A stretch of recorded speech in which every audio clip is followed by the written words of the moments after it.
Hello, Guilty Feminists. This is Deborah with a few announcements.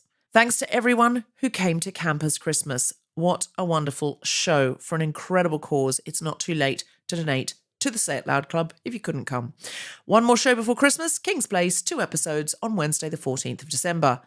Back with a bang in the new year with 4 shows at Soho Theatre. On Wednesday the 4th of January, we're having a very special town hall where we try and solve a problem together and you can come up and take the mic.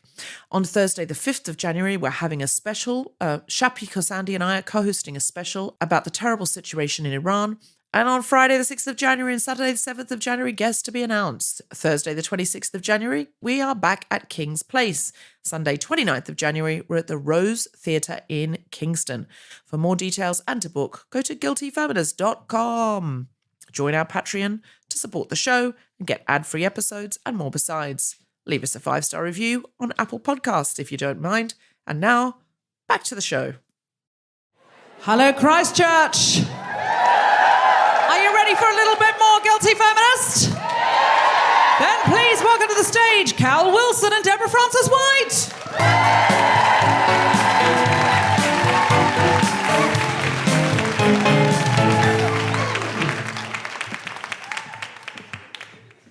I've got so much trouser to adjust as I sit down. They're so great. They're so great. Cal Wilson, it's been too long since I've seen you. 2.5 years. Now, the last time I saw you... It was a long interval. February 2020, you Yes. and I went on tour together. We did lots of dates together. The last dates were in New Zealand. We did Christchurch, Wellington, Auckland, I think. And I remember the show. We did a show at the Wellington Arena, and there was this thing called COVID in the news. And there was jokes about it. It was like, but not like mean jokes, but like, you know, it started on a cruise ship or something. You know, we'd heard this, you know, thing about a cruise ship. And we did remember we had that vibrator on the stage that Grace referenced before? Yes. And there was...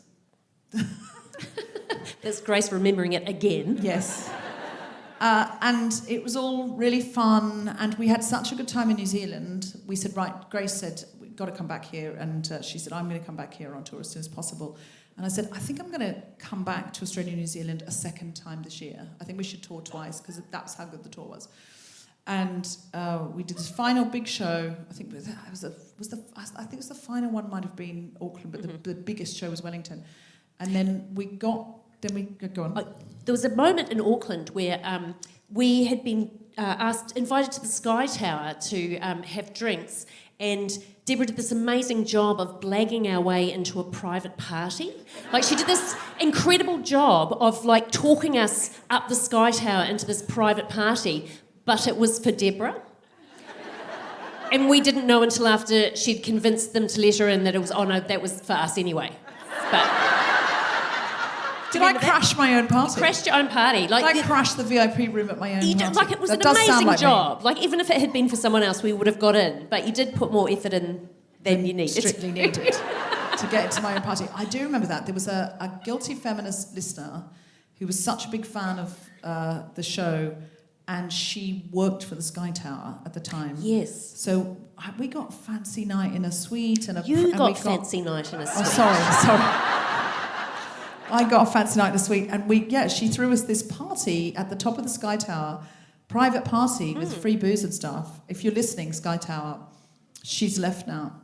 She's gone to do a feminist job. She felt so inspired by the show and everything. She just said, I can't do hospitality anymore. I'm going to go and do something feminist, which, I mean, I'm all for. But she's left hospitality, and there's no more VIP parties for us. So if you're listening and you're in hospitality and you're thinking, Deborah needs more private parties. But what she needs is a party that she feels she's earned. So, like, you've got to, even if it's for her, you've got to pretend it's not. You've got to be like, oh, no, this is for Joe Rogan. oh, no, this is a private party for Jordan Peterson. And then Deborah blags away, surprise, we're all feminists. I cannot imagine me ever wanting to crash the Joe Rogan Hour party. Can you imagine the grim men who would be in that party? And listen, I love men. Many men. I don't want to be like, oh, straight white men. You know, like I've got so many. You know, some of my favourite husbands are straight white men. A lot of my favourite David Attenboroughs are straight white men. You know, like it's not that at all. It's just that the men who listen to Joe Rogan and would bother to show up for the party. I mean, what a crossover episode, though, really. Like, we have done some crossover episodes, like with Joe Rogan. No. Because with imagine things that like would No take... Such Thing as a Fish, or you know, we're doing ones with Brown Girls Do It Too.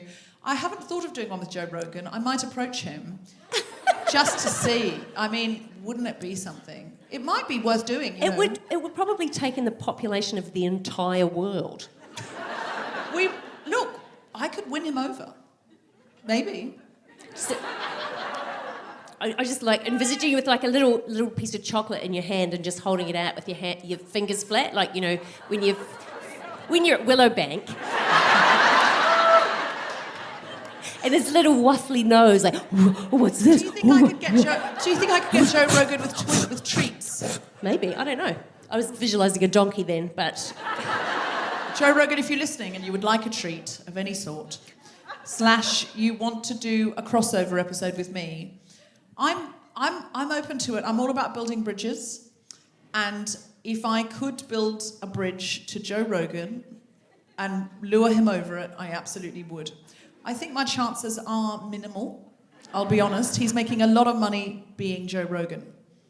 I feel we're in a field of dreams moment where, you know, if you build it, they will come. Like, I feel like we've said it out loud. Like, we're kind of... The more we're talking about it, the more real we're making it. It's like in Peter Pan when you have to clap for Tinkerbell so that she knows she exists. Like, the more we talk about it... I'm manifesting, I'm doing the secret. Do you... It would be impactful if Joe Rogan went, the feminists are right. I think it would... I mean, probably actually what would happen is a lot of his followers would just go, oh, he's lost it. You know, they've won him over. He needs to eat more meat. We've lost him to wokeness. Do you think that's what would happen? Probably. Or do you think he'd bring some along? I don't know. Is there anyone here that loves Joe Rogan as well as the guilty feminist? In the Venn diagram. Who's in the Venn diagram? Imagine if it was like his mum in the audience going, I do. Look, I've talked to him, but... Is Joe Rogan's mum in? No. Imagine. I think Christchurch would have made a fuss if that was... We're like, oh, they split the atom here and Joe Rogan happened. I think that's probably Christchurch would... Yeah. Ernest Rutherford did do that, didn't he? Like he did... Who were the New Zealand... From Nelson. I'm sorry, Nelson. Sorry, Nelson. Who's the New Zealand Joe Rogan? Like, who's the Kiwi... Oh, it's an auction. I'm just hearing, the National Party! Who's the one we need to win over? Who do we need to win over in New Zealand? Brian Tamaki? Did someone genuinely say that, or is it just my 51-year-old ears that have just... Who? Bishop Brian Tamaki? A bishop has a podcast. No, don't. Let's not talk about him. Let's get back to safer waters. Okay. Does anyone know Jacinda Ardern? Yes? Can anyone WhatsApp her and see if she'll do the Guilty Feminist? Someone I met has WhatsApped her and asked her to do it. So I feel like the more people who WhatsApp her, the more likely she is to go, oh, I should do it. Maybe we should have done this before tonight. No, this is an ongoing project, Cal, and I've said... Well, we haven't been to Wellington yet. We've got 2 days. Well... So in 2 days, who knows Jacinda well enough to get her to come and do the Guilty Feminist on Sunday night? But I'll come back especially if she'll do it. Like, I'll come back... That's a good idea. Yeah, I'm not... I'll have to do it around her diary. The person who... Let's be honest. The person who asked me said, oh, you've got 3 shows here and you wanted to do one of those. And I was like, no, she's not going to be available around my diary. Whenever she wants to do it, I'll come and do it around her diary. And I don't... Also, for security reasons, we don't have to say she's on. We can just sell the show and then she can just come out. And people will go, gosh, she looks a lot like the Prime Minister. Yeah. That's what we would... Remember we did that with Julia Gillard in Sydney? Yes. when I was reading out her bio, I said something about she was a solicitor, and like I read out the most obscure parts of her bio first, and then you could see some people going, "What?" Like people who knew her bio more than others going, "That sounds like." And then when I got up to the part where she gave the misogyny speech in the House of Commons, or not the House of Commons, what's it called in Australia? The bear pit. Thank you. People just went ballistic to the extent where the sound engineer said, "You can't hear who it is." He said that the audience at home will not know who it is because the people just were roaring with excitement. So I reckon we could do the same with Jacinda Ardern. So if suddenly there is an unannounced, just a show and you don't know who the guest is, like randomly Deb's coming back to New Zealand for just one show, and it's at a big venue, you should come because you know who it is. But also, if I'm not on that show, don't buy any tickets. Just, you have to bring me back. Yeah, but I always do bring you, Cal. You know I do. This is you're my New Zealand work wife. I'll take it. Absolutely. So we should bring our guests on, but before we do, I just want to say, has your lockdown period, have you come out of that stronger and more feminist, or do you feel kind of exhausted by the experience? Where are we? Do we need to bolster you up, or do you feel like the time spent locked away, because Melbourne was locked down so much. Do you feel emboldened and ready for action, or do we need to give you some Christchurch love because you're on hometown territory? Oh, look, I bought a packet of cheese busters from Coupland's Bakery and I'm fine. I don't understand any of those words. Cheese busters? Oh my God. So my husband is Australian and, proximity and to where you are, and he was the best one. Like, no, genuinely, that sounds like I'm underselling him. He's fucking great. I love him. He doesn't listen to this. I don't need to say that, but I adore him. He doesn't listen? Never to me. Anyway, what I'm saying is, so I've introduced him to many Kiwi things, right? And so every time we come, we have to have fish and chips with a donut, because Australians don't understand that a donut from the fish shop is the best place to get a donut.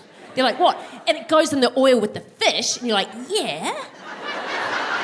They don't get it. It is delicious. We've got 2 days for you to have a donut from the fish and chip shop.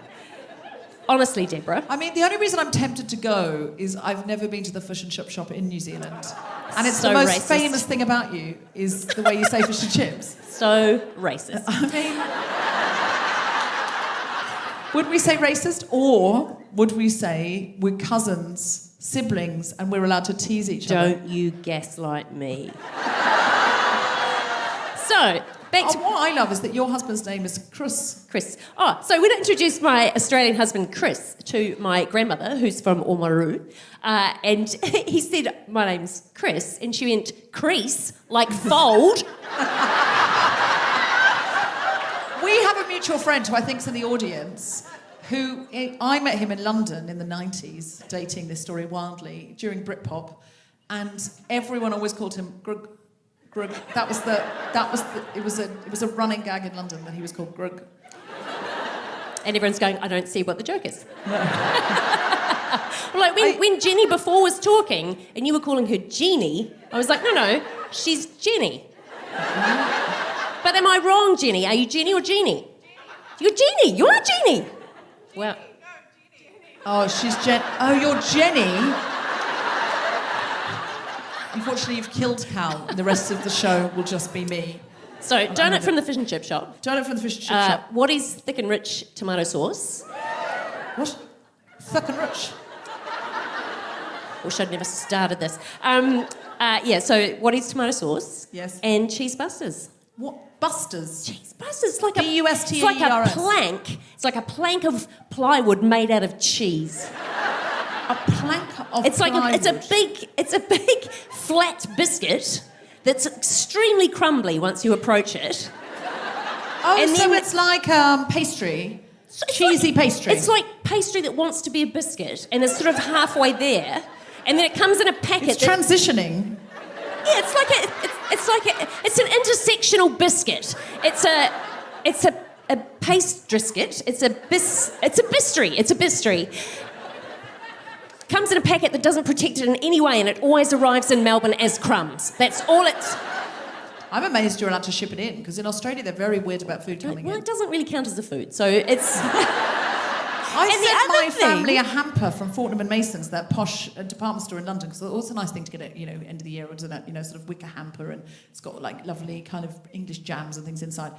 They stole the wicker hamper at customs because they said it might have termites in it or something. Oh, it might have termites, or we might have a picnic. Yeah, and they opened all the marmalades and stuff like that and searched them for... Does Paddington Bear work at customs? Yeah, it was unbelievable. And the way sometimes when you come in, if you have anything that sort of could be food, even a small child, they'll be like... If it's got like jam around its mouth or something. or just that child could be cooked and eaten, that kind of thing.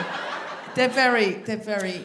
I came back from the UK at the beginning of this year, and I ran through the Fortnum and Mason's bit. I was late for the plane, and I ran through and I grabbed these, because Fortnum and Mason posh, fancy English food, and so I grabbed like these tubes of biscuits that were beautifully designed, and like, oh, what lovely tins, they must be delicious. And I brought them to my mum and dad, and because I was so panicked about nearly missing the flight, I chose shortbread flavoured with rose and flavoured with violet. And we tried them the other day, and it was like nibbling an old lady's drawer. It was like we'd opened a medicine cupboard in an elderly person's house and just bitten things inside. It was... Dad goes, well, this is interesting. It's a little bit like shampoo. And I was like, Graham, it's fucking a lot like shampoo. It's a lot. And so we got halfway through a violet one, and it was like, no, really, I feel like I've eaten an elderly aunt. Like it was... And then the rose ones, the rose ones were approximately food. Like they were approximately, you might eat this by choice, but they were awful. And so I just laughed myself stupid at what I'd inflicted on my elderly parents. And then today when I saw them, Mum went, look, I'm terribly sorry to have to tell you, but we gave them to the birds. And she goes, and they ate everything else and they just left them there. And then she goes, and then one little sparrow came and had a bite and it went away. And then it came back and had another bite. Then it came back, and there was basically once there was nothing else for the birds. They were like, all right, we'll eat the elderly lady. Like, even the birds. What a stunning linear intro we've done to the second half. I just wanted to catch up, and really root down.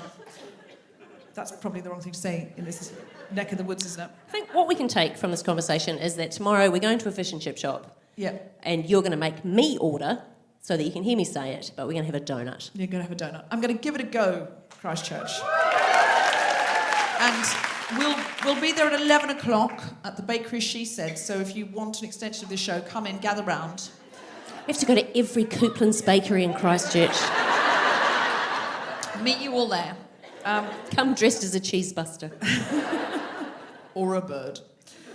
Okay, we've got to get our guests on. Our first guest today is Professor of Critical Animal Studies and co-director of the New Zealand Centre for Human Animal Studies at the University of Canterbury.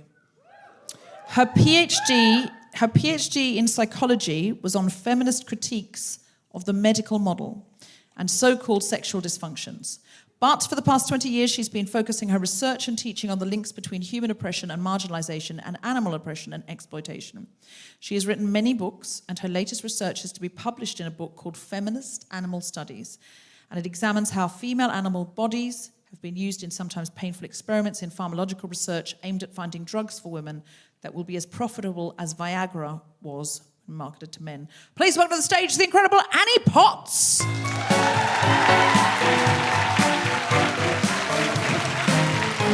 Hello, Annie. Come take a seat.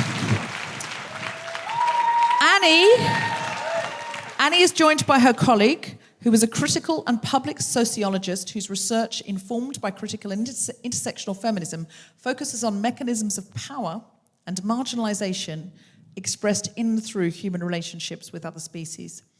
This reminds me of being at university and how you have to talk like this all the time. She is currently co-director with Annie Potts of the New Zealand Centre for Animal Studies at the University of Canterbury. Give us a cheer if you went to the University of Canterbury. Oh, give us a cheer if you didn't. I thought there was just going to be one person. Just. Did you go there, Cameron? Leave him alone, Deborah. I'm just trying to bring him in and make him feel welcome. Where she also sorry, I'm back to the guest now. She also teaches topics in the Human Services Programme that focus on human-animal violence links, scholar advocacy, and social change for other animals. Her latest research addresses the difficulties of doing radical feminist and animal liberation scholarship in the neoliberal university, along with the potential for feminist animal sanctuary work to create more respectful and expansive human-animal relations. Please welcome to the stage, Nik Taylor!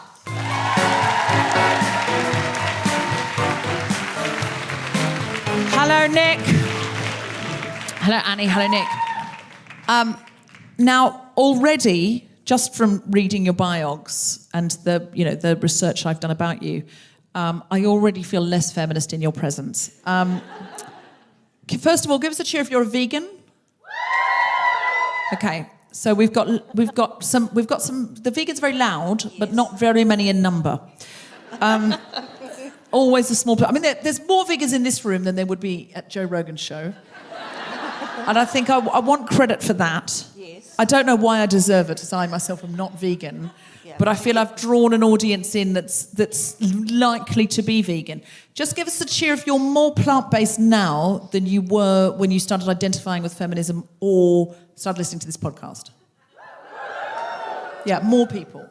I'm definitely more plant-based than I was, and I aim to be more plant-based. Can you tell us what is the link between feminism and the way we treat animals? Sure. It's Nick. Nick's going to do this one. I give the examples. Okay. She's the true academic here. No, not true. No. I've just read that your work's going to be in a book called Feminism and Animals, Annie. So, I know, but, Just put the mic up a little bit. Oh, sorry. So, yes. No, just so that the podcast can pick you up. Sorry. No, don't. No, please don't apologise. Sorry. No, don't apologise for apologising. Imagine that you're male academics and that you're in a big full theatre of people just cheering for you and loving you before you've even begun. I know.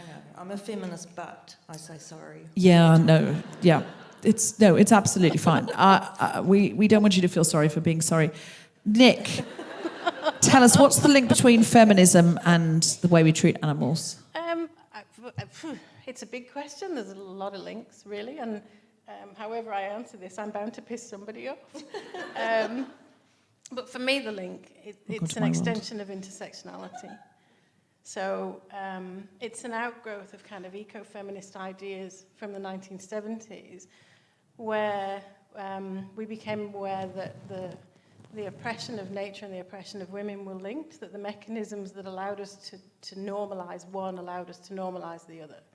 And feminist animal studies, to me at least, is an outgrowth of that, where the focus is more on animal species as opposed to nature generically. Got it. So do you think that the way we treat species that can't speak for themselves and therefore we can subjugate them has a broader implication because we're having to shut off some of our empathy to do that? Because we're having to just go, oh, let's just pretend that isn't true. Is that why it's linked, that we will never really get equality for human beings until we get equality for animals, or like compassionate treatment of animals? I'm tempted to just say yes. I think it's one of the ways. I certainly think that the way that we normalise the everyday violence that we do to animals closes down avenues for empathy. And once you start to do that, you close down avenues for empathy for any being that's marginalised, whether it's by species or by skin colour or by any other form of kind of marker that we have that marginalises people and other animals. So that's the long version. The short version was yes. So what's your work really about? So when you're doing your theses and when you're publishing your papers, what's the thrust of your work? Well, Annie? our work is different.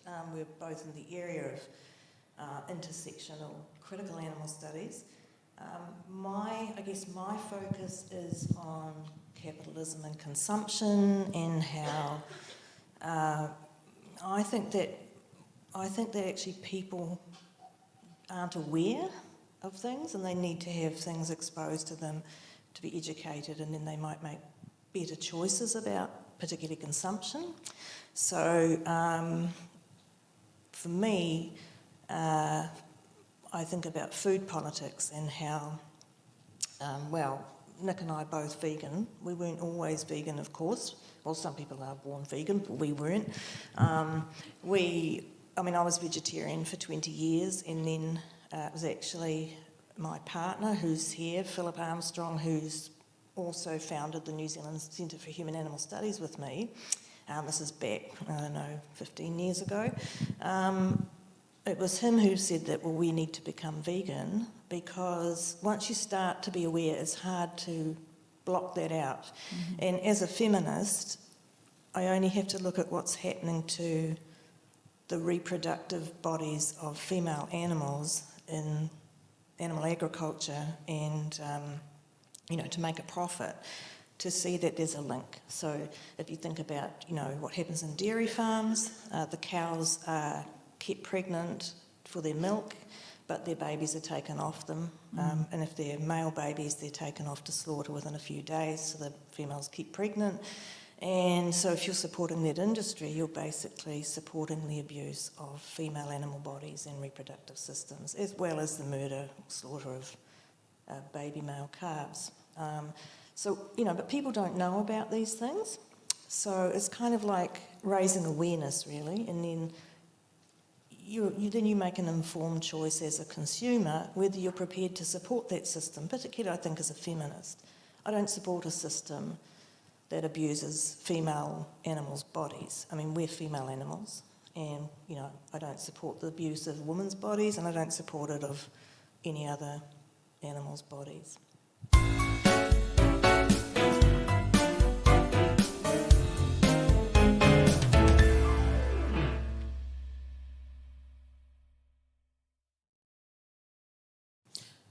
Cal, you had a question.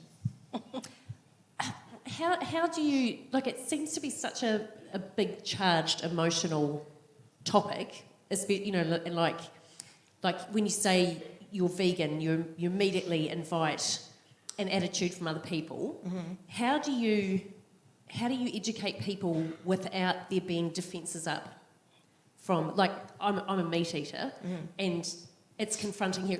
I didn't know a bit that cows were kept pregnant, and then I had no idea about that until really recently. Yeah. So what are the challenges of trying to communicate those ideas without either side of the conversation being defensive? Do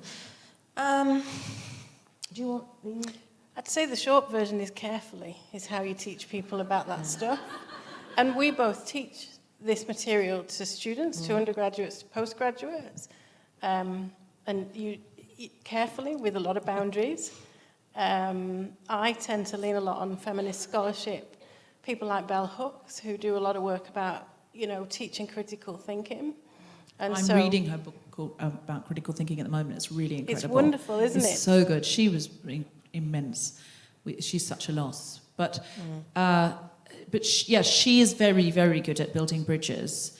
And there is, I think, a contemporary trend towards sort of shouting at people and shaming them, and often then they quickly apologise or disappear or say they agree with you when they don't, and it doesn't really change anything. How are you trying to win over people's hearts, and in doing so, or minds, in doing so, to get them to change their behaviour? How are you using the work of someone like Bell Hooks to change attitudes and behaviours? I mean, the attempt to change behaviours and attitudes, I do it in a lot of walks of life. I use Bell Hooks particularly in teaching. So I tend to start my students reading Bell Hooks and have a conversation with them about what a classroom where we foster critical thinking looks like. And then we have a pretty frank conversation in the very first week And I do it in the first week deliberately so that students who hate the idea can go away, get the money back, do a different course. Do you? And you know, and we set boundaries around the fact that we're going to be questioning whether meat eating is normal, and we're going to actually be flipping things on the head and normalising veganism in the classroom, and how do we talk to each other with curiosity but with respect. Because what I don't think you can do is shut down the conversation, because it gets you nowhere. But at the same time, you don't want people screaming at you because they've got an entrenched position. So what you need to do is really carefully kind of cultivate this idea that we can ask questions if people are open to being asked questions about their veganism, about their feminism, whatever. But you need to do so with respectful curiosity rather than with an attempt to put down their beliefs and to poke holes in their beliefs. Because you may not know, but as a vegan, the first thing you do when if you tell someone that you're vegan, the first thing that happens is, oh, well, do you wear leather? Well, do you wear wool? Well, do you, you know, they constantly look for holes, and it's like, that's not what we're going to do in the classroom. That's not critical thinking. That's moral high grounding.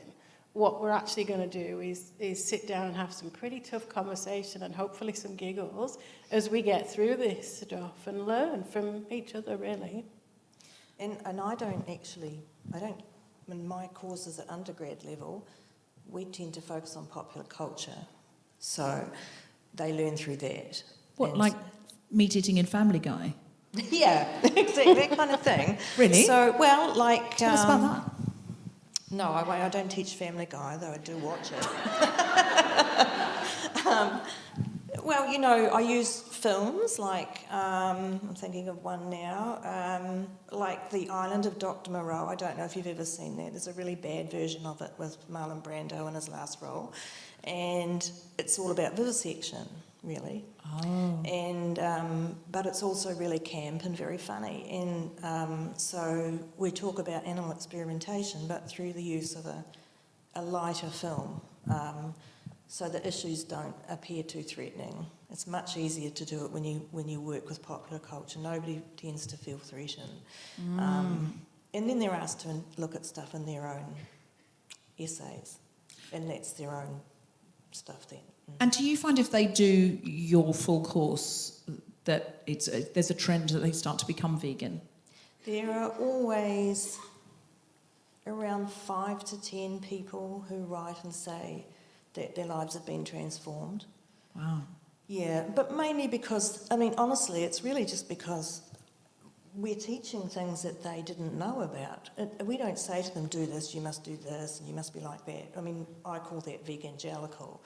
And, you know, nobody likes a fundamentalist Christian, and they don't like a fundamentalist vegan. So, you know, we don't want to be fundamentalists. I'll be honest, you two are a lot more fun than I thought you were going to be. I mean, I read about your thought. They're very important. I mean, I asked for you to come on the show, and I thought this is important and we need to hear about it. And they're world experts, they're here in Christchurch. We should absolutely have them on. But I didn't think you were going to be as much fun at all. I thought it was just going to be a bit sad and a bit serious. And every time we make a joke, they're going to look at us like, why are you laughing? There's no need for laughing. No. So I'm loving you. You're so reasonable. Well, Nick and I are also very working class, and we're very proud of that, being in the academy and being working class girls. And one of the things about being a vegan is that you get to fart a lot more. Being working class, we love that opportunity. It's not at all where I thought it was going to go. Tell us about the... I hesitate to do this now because we're having such a good time. Of all the sentences that were going to be said tonight, that was not one that I was expecting. There's nothing on my clipboard about this at all. Yes, all of the other subjects I hesitate to go to because we're having such a good time and some of them are sad. So, animals in emergencies, let's go to that one. What happens to animals in emergencies? There's an earthquake here in Christchurch. We know that that's happened and that's been terribly difficult. What happens to animals in those situations? Well, unfortunately, in most cases, the animals are the last to be thought of. And what happened in Christchurch was that a lot of animals got left behind because there wasn't a civil defence policy to evacuate them with the humans that they loved and lived with. So this is pets, domestic pets? Pets, yeah, but also, well, yeah, there's pets, but I mean, my colleague Danelle Goodine and I, who wrote that book that you're talking about, we also found out what happened in laboratories at Canterbury University and the Otago Medical School and what happened to the animals there, which wasn't nice. Because, of course, if animals are confined and an emergency happens, they can't get out, so they're trapped and they have injuries, but they actually can't escape. So what do we need to do to make sure animals are safe in an emergency?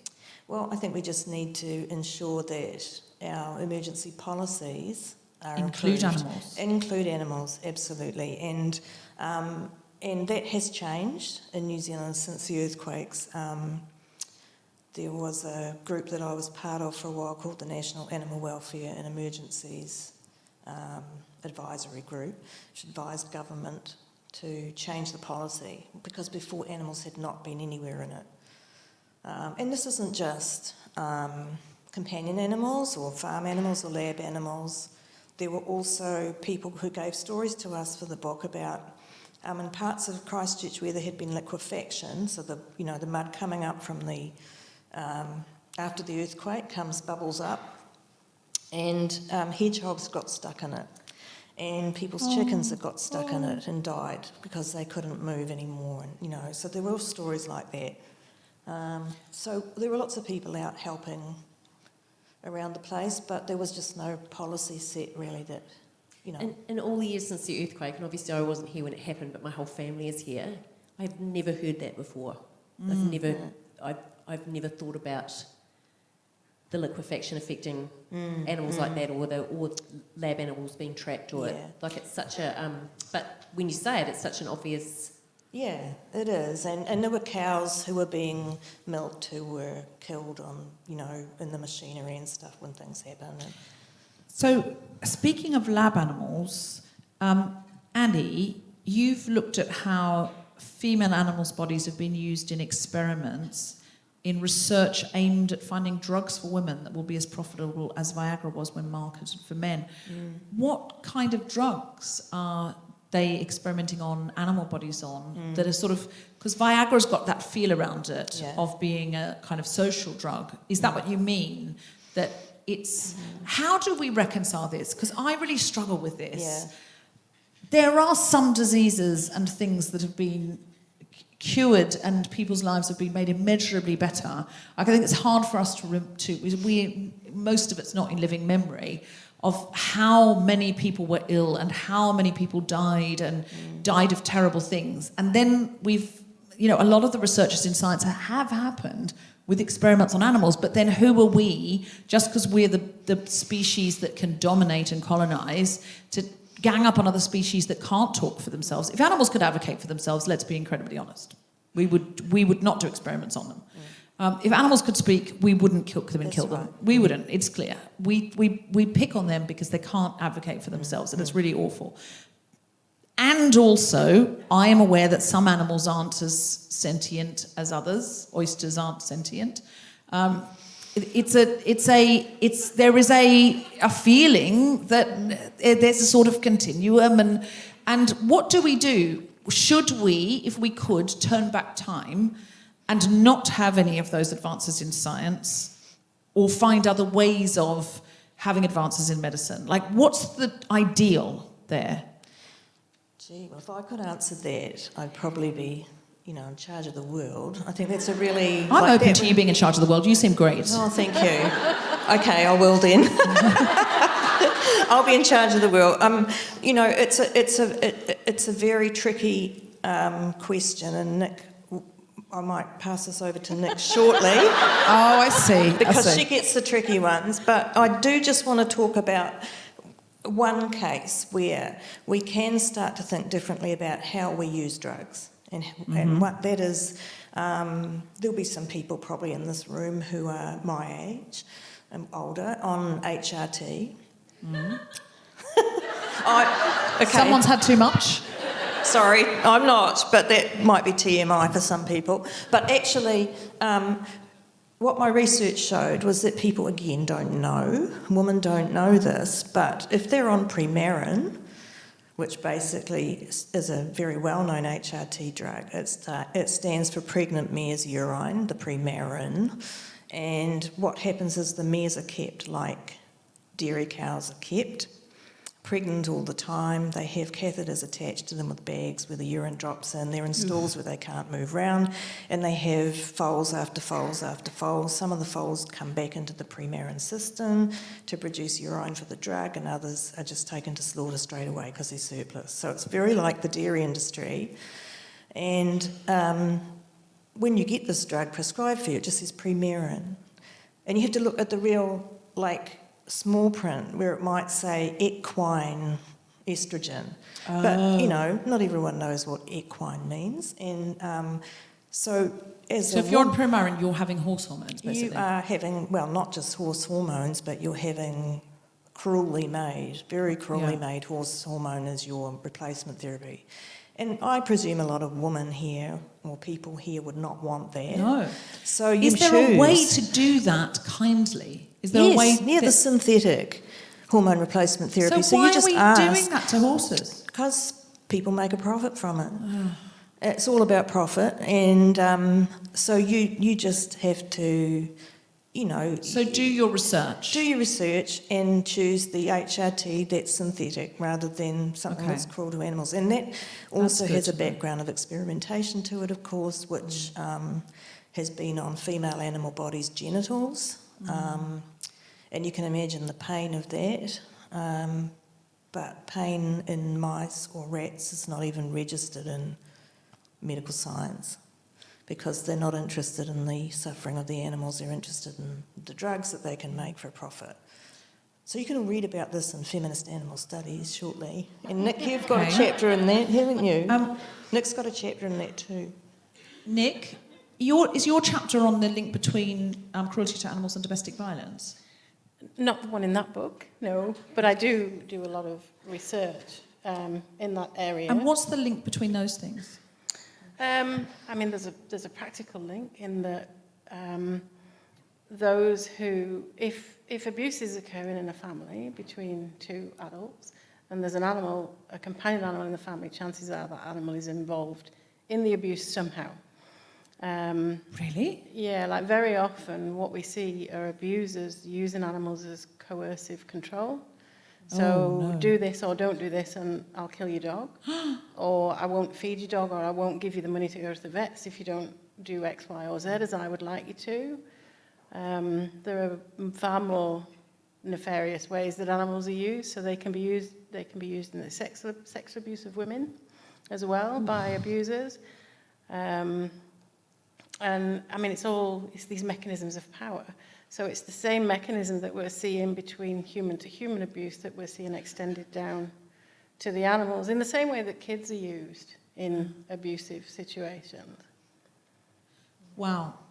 Sometimes I just think people are awful. And are we doing the right thing by allowing climate change to wipe us out? Tom, you should probably cut that out of the podcast, because it's a bleak thought, but sometimes you just think, we're the scourge of the earth. We're not doing anything good for this planet. Why do we think we're so amazing we need to be saved? This isn't the message of the guilty feminist. I did tell you I'm quite tired from the tour and I may not censor. I think it's because we've said Joe Rogan too many times. Yeah, I think I should cut this out of the podcast. But we have to link off that sad thing. Can you say something? Yes, but it's not going to be happy. We're going to be happier than that I just said. So is there often, are there instances of people not leaving an abusive situation because they're afraid for the animal? And is part of the solution, does there need to be, if you go to a women's shelter or a refuge, that they can take your animal as well? Is that something that happens now, or? Yes, and yes. So it absolutely is the case that a lot of people will not leave abusive situations because they know their animal will be harmed, or alternatively, they just love that animal and they don't want to leave, you know?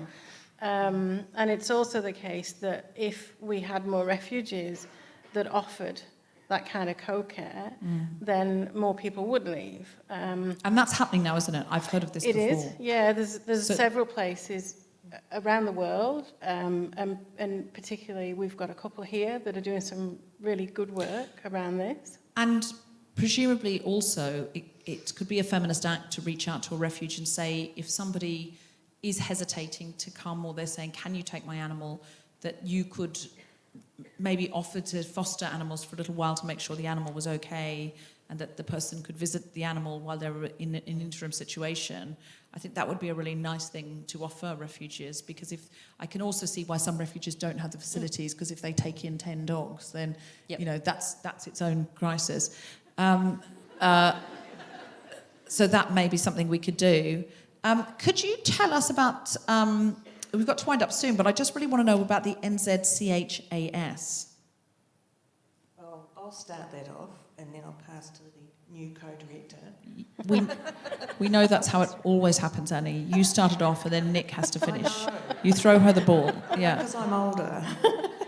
She's like a younger sister. I've got to tell her to say the nitty-gritty stuff. So NZCHAS stands for the New Zealand Centre for Human Animal Studies, and it was established in 2007 at Canterbury University, the first of its kind in the world. And thank you. And we basically, it's a teaching research hub where we focus on what we call critical animal studies, which is really the study of power relations and intersectional relations between human forms of oppression and animal forms of oppression and exploitation. And also, we're really looking at the ways that it's sort of, when you talk about critical animal studies, it's a form of activist scholarship. So it's not just exploring and explaining, there's actually activism behind it. So we want things to change.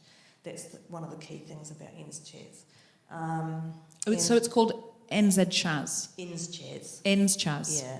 NZCHAS. So NZCHAS. NZCHAS. Yeah. Got it. So I have to do a shout out though to Philip Armstrong, who actually founded it. He's somewhere here in the audience. He's up here. He's up here. Is he not here? Well, he's a very guilty feminist. No, he's up there. Okay, he is a feminist. He's a good feminist, but he's also a very good vegan feminist. Anyway, so NZCHAS is really about looking at human oppression and animal oppression, how they link. And we have some absolutely, what I want to do a shout out to, if I have a bit of time. Yeah, good. Is our doctoral students who are here tonight. So I'm hoping I remember all the names, because I'm a bit nervous. So I want to do a shout out for Cressida. No? Oh, yay. Emily, Kathy. Who knows? This is like the Oscars, isn't it now? Oh, Katja. My manager. Katja's just arrived from Russia as a kind of exile. Yeah, big shout out for Katja, because she's new to New Zealand and actually she's escaped Russia. Shout out for Katja. That's something else we'll be getting at the bakery tomorrow. I'm really sorry if I've forgotten. All of the doctorate students. Emily, did I say? Emily? Yeah. If you're a doctorate student and your name hasn't been shouted out, shout out your name now. No, you've done them all. Oh. Oh, thank you, Emily. Thank you. Emily's great. She's the only extrovert amongst us. Do you love Annie and Nick? Yeah, Emily's wonderful. She's our extrovert representative. You're the one extrovert academic, Yeah. and you're not up on the stage. Oh, well, I love that. Are you all vegans?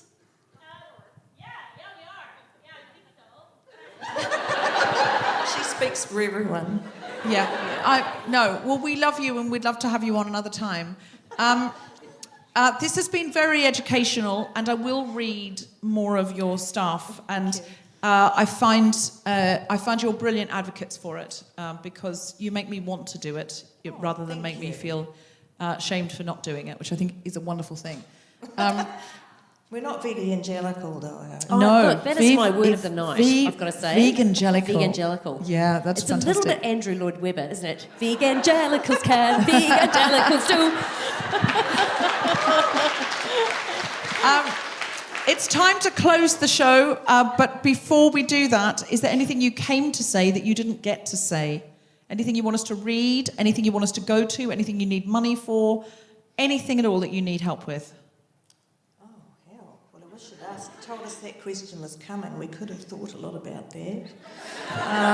Just anything at all that you want to plug, tell us about, say. Yeah. Just anything that you came to say that you think, oh, I didn't quite make that point. I would say that you can't smash the patriarchy without including other animals. And I would say if anyone here is an environmentalist or interested in climate change and stopping it, you can't do that without addressing agriculture. Stop eating meat. Simple as. We had the head of the Environment Council on, and she said the three things that we can do. You know, governments need to do stuff, corporations really need to do stuff. But she said there's one thing that we can all do. She said three things no one wants to do. She said, don't have children, don't fly on planes, and don't eat animals. And so my thing is 2 out of 3. Everyone's got to do 2 out of 3. So that's when I cut back. For a long time I wasn't eating meat at all, and it has crept back in a bit. And every day I don't have a baby. Every day I get up, continue not to have a baby. I've only had one. I've had one, but I'm not going to have any more. Well, if you're not having one today, that's the best you can do. You have been absolutely phenomenal guests. Big round of applause for Annie Potts and Nik Taylor. And the incredible Cal Wilson. And the wonderful Tusiat Ava. Have you had a good night? Well, in that case, please come along next time as soon as I think we're going to release the dates quite soon, just so we can keep it on a roll. Last time you said that there was a pandemic, Deborah. I know.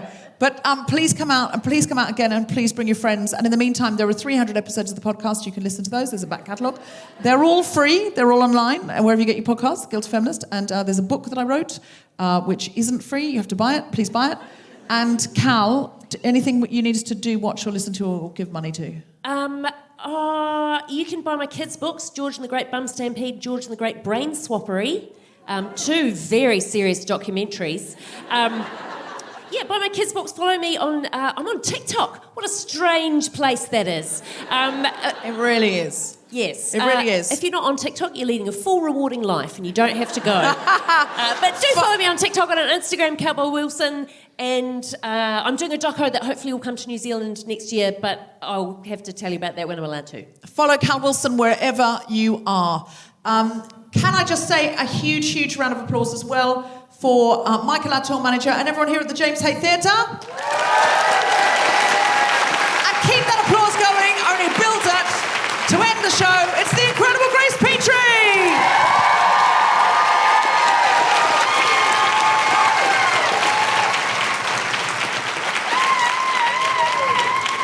Here I am.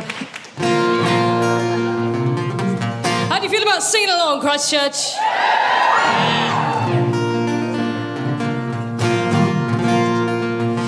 A few years ago, I was asked to write a song about the Spanish Civil War. And...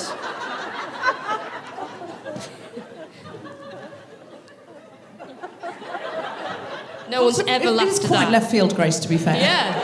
Well, I mean, that wasn't the end of the story. That was a comma, but you threw me off with the laugh. But I was asked to write a song about the Spanish Civil War. I didn't know anything about the Spanish Civil War, and I went away and I read about it, I learned about it. And the reason I didn't know anything about it is because they don't teach us about it in schools, right? And I wrote this song because I was asked to write a song about it, but this is where the relevance comes in, right? With everything that we've been talking about here, this is the song that I wrote, and it ended up being about more than just that one subject. It was about trying to make a better world for our children than the world we inherited, right? I think as long as we're trying to do that, I'm realising as I'm saying this, your whole thing was about not having children and how we need to not have children. But for the children that are already here, you know, I don't know. It's complicated. Cal's got some children's books. I mean, if we don't have children, who's going to buy them? I don't know. Where I'm going with this is a song about making a better tomorrow, right? And it's got a sing-along chorus. It's got a line where I'm going to shout, stand up today, and you're going to reply, save tomorrow. Are you with me, Christchurch? Okay, it goes like this. Stand up today that we might save tomorrow. Amazing. It's like 3 of those in the chorus, and what we do is we're just going to keep singing until the patriarchy falls. Are you with me? Good.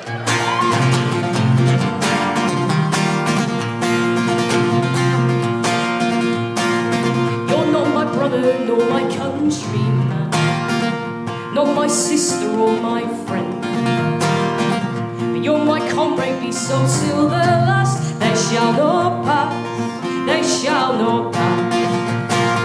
Now blood is running through the streets of Spain, and London gripped in fear. Oh, smell of gunfire, sound of breaking glass. You shall not pass, you shall not pass. And why fight the good fight the good fight? Why not let them burn? I dread the day when the suffering of my fellow is none of my concern. So stand up today that we might save tomorrow. I know there's a way that we might save tomorrow. Yes, it's late in the day, but we might save tomorrow if we try. I will not turn against my brother for his creed or for his colour, nor the one he takes his lover or his class. You that beckon me that way shall not pass.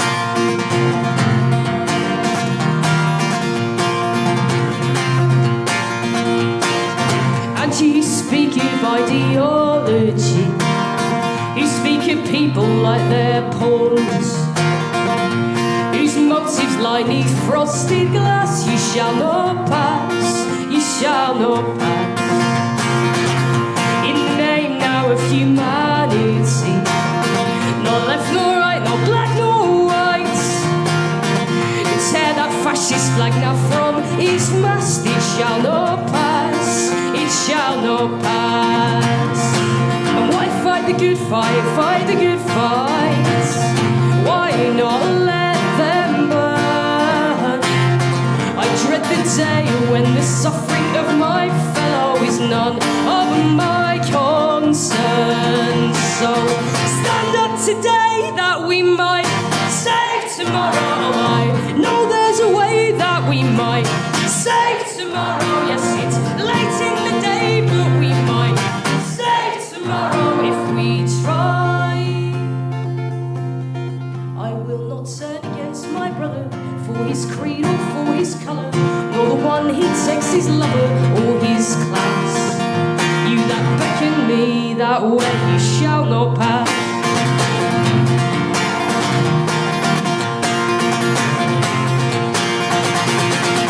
Stand up and speak, it's not a call to us. Get on your feet, it's not a call to us. Get on the streets, it's not a call to arms. It's a call to helping us.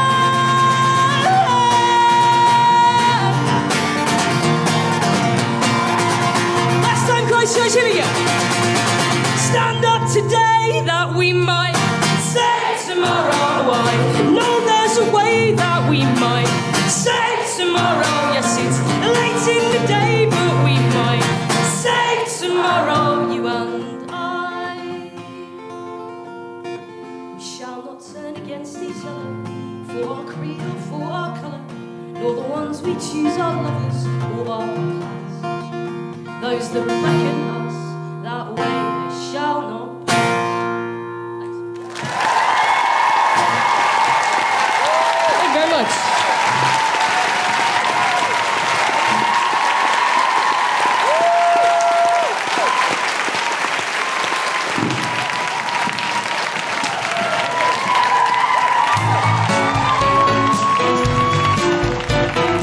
been listening to The Guilty Feminist with me, Deborah Francis White, guest co-host Cal Wilson, and our very special guests, Annie Potts, Nik Taylor and Tusiat Abia. Music was by Grace Petrie. The Guilty Feminist theme tune was composed by Mark Hodger, and the producer was Tom Slinsky for The Spontaneity Shop. Thanks to Michael Hayes, Bone Presents, and everyone at the James Hay Theatre, as well as all of you for listening. For more information about this and other episodes, visit guiltyfeminist.com. Oh no, that's right. Auckland tomorrow. Yeah. If it's Tuesday, this must be Christchurch. Who's going to tell her it's not Tuesday? I've no idea what day of the week it is. Honestly, it honestly could be literally any day of the week. You know that period between Christmas and New Year where you go, what are days? And you couldn't identify Thursday or anything like that. That's what it's like for me sometimes being on tour. What day is it? It's Friday. They've said September. The Guilty Feminist is provided exclusively from Acast.